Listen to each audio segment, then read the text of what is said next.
This morning on The Dish, a chef with a near-perfect culinary pedigree.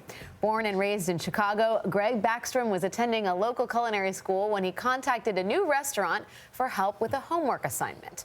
The restaurant was the extraordinary Alinea, and the assignment turned into an internship and eventually a full-time job. Later, he worked at New York's acclaimed Per Se and Blue Hill at Stone Barns with its farm-to-table ethic that influenced his current project. His first solo project, Olmsted, was named Food & Wine's Restaurant of the Year and one of Bon Appetit's best new restaurants in America.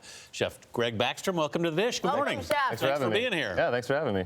Tell us about this table and especially this tree Tell over us about here. this tree of onion rings. Well, it's actually delicata squash, so you can eat the skin. Wow. So just like an onion ring, we beer batter it. And we fry them. At the restaurant, we sort of serve it a little differently with, we make a ketchup out of green tomatoes. Nice. Wow. We have a rutabaga pasta, so it's meant to look just like tagliatelle pasta. We toss it with mushrooms and truffles and butter, and typically the guests don't really even realize that it's not pasta until after they've finished it. Nice. This is just like a go-to pork roast that I usually make for my parents when I go home. It's pork loin wrapped in prosciutto, you know, with a lot of sage over the top of it. Yum. And our beverage this morning? It's A lovely color, I must say. yeah, it's like it's Concord grape, so it's sort of like a Welch's grape juice. It's like it's an heirloom. real yeah, real Concord Concord You're grape. going back to my roots, Welch's grape juice. Thanks. It tastes even better than the grape juice I remember. Yeah. Greg, I read that you got some culinary training, well, obviously at some of the greatest restaurants in the world, but also in the Boy Scouts. Yeah, I was in the Boy Scouts for really a long time. And, you know, in the beginning, you know, the parents are doing a lot of the things for you, but as you get older, as you learn how to do things, you then are just expected to do those things. Right. You know, you're making beef stew, you're making very simple, you know, boiled pasta, but you don't want to be the guy, you know, making the worst pasta, the worst beef stew. So you want to impress your little group of friends. Boy Scout pressure. Yeah, definitely. Your first actual restaurant job? Wendy's. Wendy's, yeah. I wasn't going to bring that up, but yeah. Well, we talk about Alinea and Per Se. And That's why I avoid those so things. but what impressive. about Wendy's and the Boy Scouts?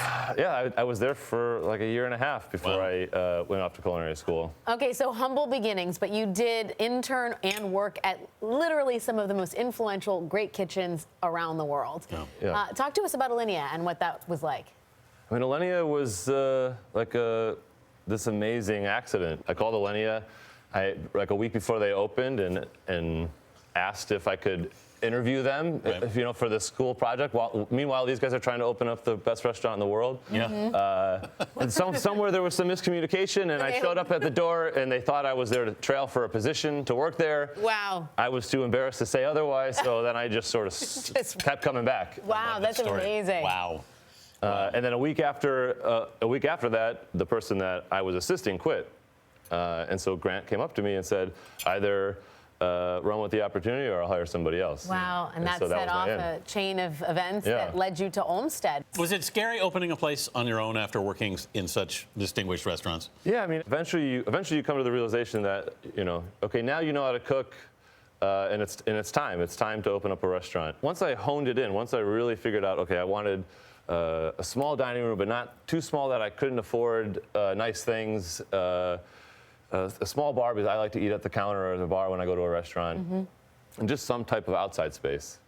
2 months went by, and I found Olmsted, and I flew out, picked up my dad. We threw a whole bunch of barnwood from where I grew up. And Your dad's a carpenter. My dad's a carpenter, and he built the restaurant. Wow. We had such a small budget that it was, unless he could do it, or I could go find it in some reclaimed place in Brooklyn, Yeah. you know, we Wasn't weren't going to gonna have happen. it. Yeah, exactly. But that Boy Scout knowledge came in handy, I bet, Definitely. putting that restaurant together. Chef, as I ask you to sign this dish, I will ask you the question we always ask, which is, if you could share this meal with anybody, past or present, who would it be? Probably Spider-Man. But if Spider-Man existed, I'd probably be so overwhelmed with jealousy that it wouldn't go well. Sure. Well, you're already forecasting into the future with your imaginary friend. Yeah. That's the kind of creativity that makes for a successful chef and restaurateur. Chef Greg Baxtrom of Olmsted, thanks for your time. What do you serve Spider-Man for dinner? Something sticky? Yeah, I guess. Yeah. For more on Chef Baxtrom and the dish, head to our website at cbsthismorning.com.